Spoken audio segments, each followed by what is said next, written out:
Okay, morning devotion po tayo, no? Tungkol po ito sa topic na sinasabi nilang yung tinatawag na sino ba yung baby Christian? Okay, so yun po yung ating topic ngayon. Kasi nabanggit po ito ni Pablo sa 1 Corinthians chapter 3 verse 1. Maganda siguro kung basahin natin kung biblical ba talaga yung baby Christian daw. Sabi dito ng mga kapatid, hindi ko kayo makausap bilang tao nagtataglay ng spirito. Kailangan kausapin ko kayo bilang taong namumuhay paayon sa laman at mga sanggol pa sa pananampalataya kay Kristo. So malinaw dito na yung word na sanggol pa sa pananampalataya or baby believer. Kung titingnan natin to sa King James, ito po ay babes in Christ. Carnal. Ibig sabihin guys, pag baby Christian, carnal. O ngayon ang tanong, paano ba nagiging baby Christian ang isang Christian? Sa anong paraan? Basahin po natin by context. Gatas ang binibigay ko sa inyo noon at hindi matigas sa pagkain sapagkat hindi ninyo kaya iyon. Subalit hanggang ngayon ay hindi pa rin ninyo kaya. So, ibig sabihin, noon pa tinuturuan ni Apostol Pablo ang mga taga-Korinto na mga pananalitang pang-matured, bakit hindi nila manguya yung tinuturo ni Apostol Pablo? Paano ba maging baby Christian, guys? Sabi dito, no, nananaig pa rin sa inyo ang laman. Ano yung nananaig sa laman dito? Ito ba ay yung nabubuhay sa kalaswaan o mga gawang laman? Ayun ba yung sinasabi rito? Tingnan natin, ano yung sinasabing gawang laman? Ang inyong pag-iinggitan at pag-away-away ay palatandaan na makasalimutan pa kayo at namumuhay ayon sa laman. Yung palang ugali ang sinasabi ni Pablo dito na yung inggitan o pag-aaway-away ay palatandaan daw na worldly pa raw yung mga ganun tao. Di naman ako may sabi yan dyan eh. So paano ba nagiging baby Christian daw yung mga mananampalataya? Verse 4, kapag sinabi ng isa ako kay Pablo at ang iba ako ay ka Apollos, hindi ba't palatandaan iyan na namumuhay pa kayo sa laman? So, ito pala yung mga namumuhay daw sa laman, yung mga baby Christian daw, yung merong kinakampihan. Yung nagke-create ng kampi-kampihan. Kasi ito sabi rito, no, ang sabi ng isa, ako kay Pablo. Ang iba ay kay Apollos. Hindi ba't yan ang palatandaan na namumuhay pa kayo sa laman? So, namumuhay pala sa laman yung mga nagkakampi-kampihan. Ito yung sinasabi ni Pablo. Tingnan nyo guys, no, kung i-meditate natin to, paano ba nagkakampi-kampihan kapag ikaw ay nakikisimpatya pag may nag-aaway? Bawa, nag-aaway si Apollo, si Pablo. Pag may kinakampihan ka dyan o nakikisimpatya ka daw, dyan, kung meron man silang hidwaan, yan daw ay palatandaan daw na namumuhay pa daw sa laman. Kaya kung ikaw ay Kristiyano, nakikisimpatya ka sa mga away-awayan, yun po yung sinasabi ko dito eh. Tsaka pangatlo, na isa pang implication nakikita natin dito, kapag pala ang isang Christian, pag kumakampi ka sa isang pastor na nag-aaway, halimbawa si Apollos, kumakampi ka kay Apollos, pinapakita diyan na you are immature Christian. At saka kadalasan yung mga ganyang Kristiyano po, pag tumitingin sa tao, imbis na sa turo tumingin, sa tao tumitingin. Guys, ito lang mapapayo ko sa inyo, no? Delikado po yan, yung mga ganyang sitwasyon na tumitingin po tayo sa pastor, tumitingin po tayo sa humahanga tayo masyado sa pastor, imbis na sa Panginoon. Sa tipo bang pag may kaaway ang pastor mo, kakampihan mo kahit na hindi mo alam kung sino ba ang tama at kung anong pinag-ugatan, yan po ay mali. At yan po ay, sabi rito, no, ayon daw sa kay Pablo, hindi ba't palatandaan yan ang namumuhay pa kayo sa laman? Carnal Christian. Kung sa dito kinuha yung word na carnal eh. Kasi tingnan niyo sabi rito, no, namumuhay pa ayon sa laman. Kung titingnan niyo sa King James, carnal. Dito siguro nabuo yung word na carnal Christian at saka babe Christian, mga batang Kristiyano. So ang pagiging batang Kristiyano pala, biblically, ito yung mga Kristiyano na nagdilikha o gumagawa ng division sa mga lingkod ng Diyos, 'di ba? O nagkakampi-kampihan. At ito nga yung between Paul and Apollos, no? Siguro, ng panahon nito, may pagkakaiba si Paul, may pagkakaiba si Apollos, nakikita ng mga ibang mga mananampalataya sa Korinto, kaya iba nagkakampi-kampihan. Siguro may mga gano'n. Kasi 'di ba? Kasi tingnan mo sabi ni Pablo dito 'no, sabi, "Sino ba si Apolos at sino si Pablo? Kami mga lingkod lamang ng Diyos na kinakasangkapan niya upang akayin kayo sa pananampalataya kay Kristo." Guys, lingkod lang pala sila ng Diyos. Yan po yung nangyayari diyan, eh. 'Pag nagke-create na ng comparison kapag meron tayong, ganito ko, kay dito ko, kay Pablo ko, kay Apollos ako, ta's kinukumpara niyo sila, yan po yung mga baby Christian. Guys, 'di ako may sabi niyan, Bible may sabi, eh. Sabi, "Ginawa lamang ng bawat isa sa amin ang tungkuling binigay ng Diyos." Tingnan niyo 'no, itong dalawang 'to nagtatrabaho lang naman 'to, eh, bilang lingkod ng Diyos tapos pinag-aaway ng iba. Gumagawa ng issue, gumagawa ng mga idea, iniintriga, 'yan ang mga intrigue 'yan sa simbahan, ganyan. Ginagawa lamang ng bawat isa ayon sa kanilang tungkulin pero gumagawa kayo ng intriga. Kasi sabi ni Pablo dito, "Ako ang nagtanim, si Apollos ang nagdilig, subalit ang Diyos ang nagpapatubo at nagpapalago." So, lingkod lang talaga sila ng Panginoon. So, wala tayong dapat,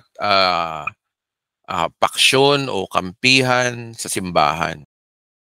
Sabi dito na hindi yan nagtatanim o nagdidilig ang mahalaga, kundi yung Diyos. Ibig sabihin guys, huwag tayong tumingin do'n sa nagtatanim o nagdidilig. Huwag tayong tumingin kay Pablo o kay Apollos.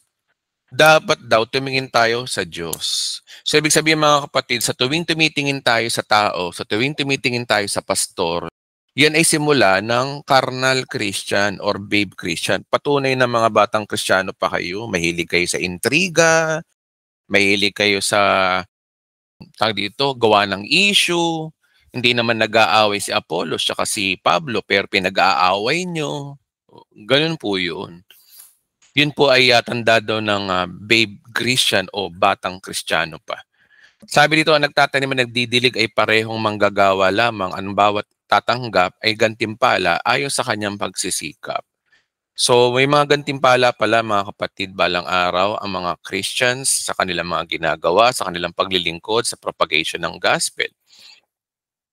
So, dito pumapasok yung reward sa mga good works.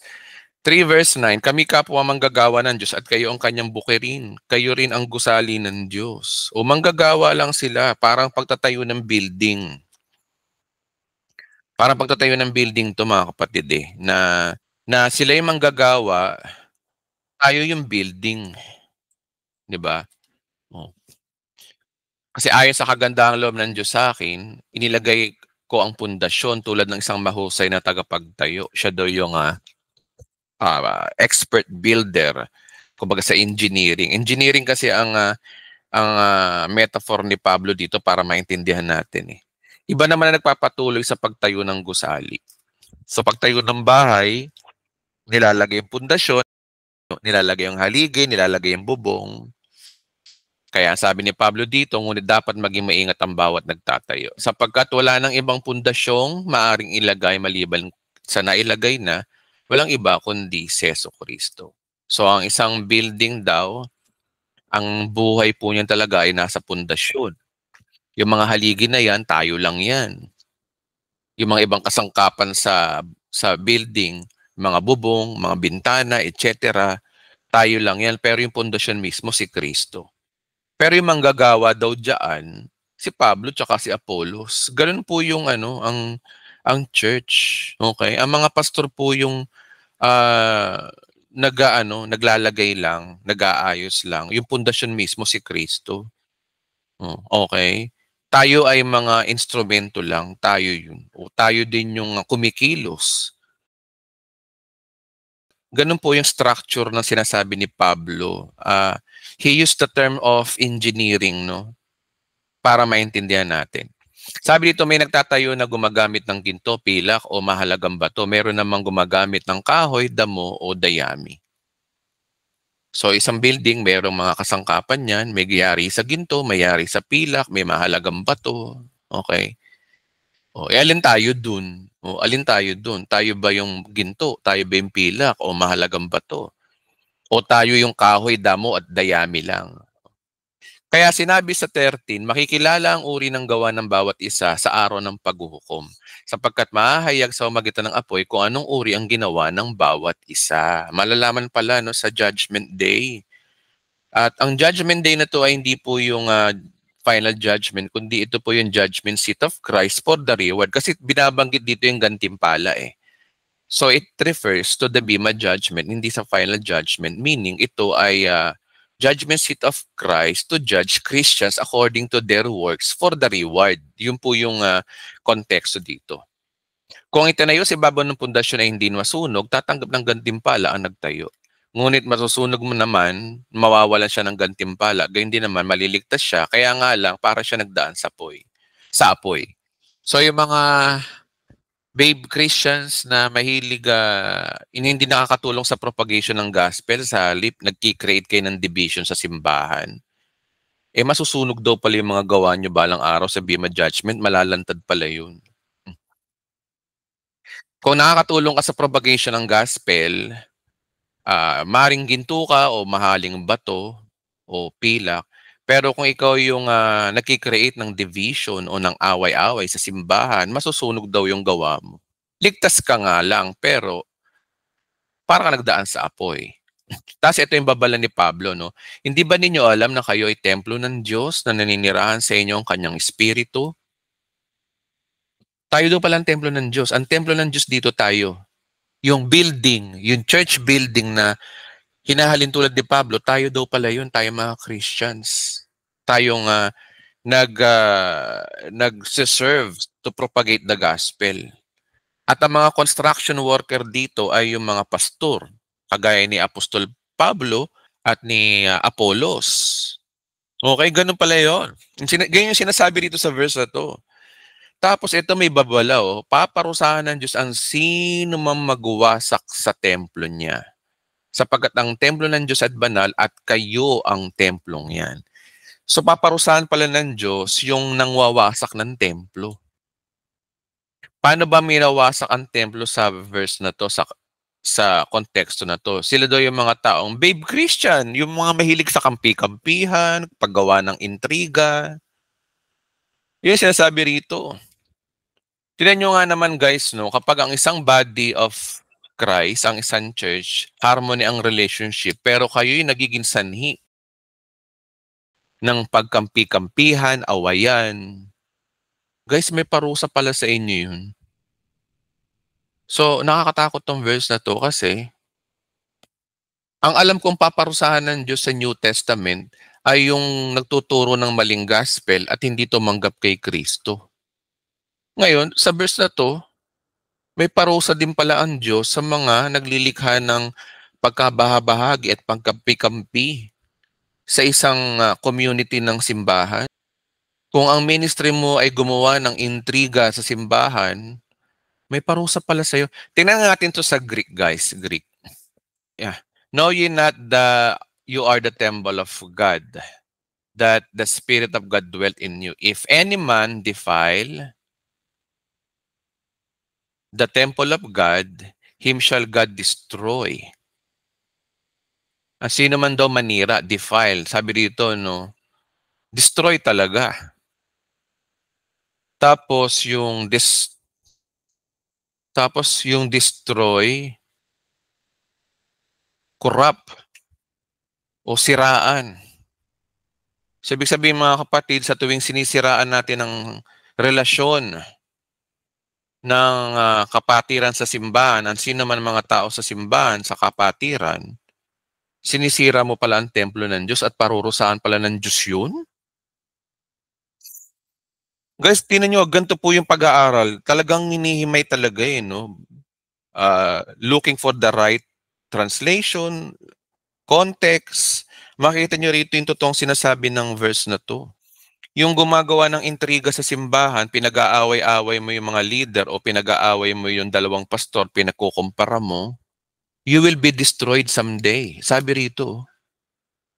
Kasi sinisira mo yung templo ng Diyos. Ibig sabihin mga kapatid, sa tuwing tinisiraan natin ang kapatid natin, sa tuwing sinisiraan natin ang mga pastor natin, you are destroying God's temple and you will be destroyed someday. That is exactly what the verse says. Kaya mga kapatid, tinan nyo, marami mga churches, nahahaluan lagi ng intriga. That is what? Kasi una, that is work of Satan. Remember, si Satan, sabi ni Jesus, si Satan ay destroyer and accuser of brethren. So if you are using your words against to your pastor, against to those pastors, to those church leaders, kagaya ni Pablo at ni Apollos, halimbawa, sabi dito, that is ministry of Satan because Satan is destroyer and you will be destroyed someday. So nakakatakot pala yung babe Christian, guys. So ano yung implication natin dito, mga kapatid? Ang implication natin dito, sa panahon ng ganito na merong mga simbahan na hindi nagkakaunawaan, huwag na tayong makigatong, guys, pag may nag-aaway o may mga kompetensya. Alam nyo, ang church po kasi, mga kapatid, ay lupon ng mga makasalanan. Lahat tayo makasalanan. Kaya lumalabas yung mga masasamang ugali natin. Kasama yung pastor mismo. Walang perpektong pastor, guys. Wala. Kaya maganda siguro, huwag kayong tumingin sa pastor. Kasi ang mga pastor, kapag nag-failed yan, ibig sabihin, tisod ka na rin. Ang mag-focus tayo mismo doon sa ginagawa nila. Bilang manggagawa, ano ba yun? Ang Diyos. Tumingin tayo sa Diyos. Tumingin tayo dun sa tinuturo ng pastor, hindi dun sa karakter ng pastor. Kasi ang pastor ay hindi po perpekto. Sabi nga di ba ni Jesus Christ, kung sino sa inyo ang walang kasalanan, siya ang unang bumato. Kung perpekto ka, ikaw yung unang bumato dapat sa pastor. Kasi ang pastor hindi perpekto, tapos ikaw, akala mo perpekto ka. Pero sabi ni Jesus Christ, siyang unang bumato. So mga kapatid, is about time na maging matured po tayo, mga kapatid. So anong pinaka-the best practices sa mga ganyang sitwasyon? Totoo pa rin yung sinasabi sa Proverbs na manahimik na lang po tayo. It's better to be silent, observe. Tandaan po natin ang sabi sa Proverbs na higit na marunong yung mga taong tahimik kasi sa taong maiingay. At sabi rin sa Bible na ang mangmang, kapag naging tahimik, nagmumukhang marunong kahit siya ay mangmang. Yung ministry of silence po ang dapat natin pairalin kasi doon makikita ang ating pagiging matured. Kaya ano ang big idea? Let us support your pastor, support your leaders, kahit hindi sila perfecto, love them. And if ever na dumating man yung mga intrigues, just better to be silent to support them. It is better to be silenced to protect them, not to mock them. Okay? So, lalo ngayon nasa mundo po tayo ng social media, hindi may iwasan yung mga scoffers and mockers laban sa mga pastor. Diba, may nagtuturo sa social media, magko-comment ka, ibabash mo yung pastor. That is work of the devil kasi ang sabi rito, you are babe Christian. Guys, di ako may sabi nun, guys. Bible may sabi. Basahin niyo po ito, 1 Corinthians chapter 3 verse 1, patuloy. You will learn what God says. Remember po, mga kapatid, kung biyaya mong tinanggap ang pabor at pagpapala ng Diyos sa iyo, biyaya din at pabor naman sa kapwa ang iyong ibalik.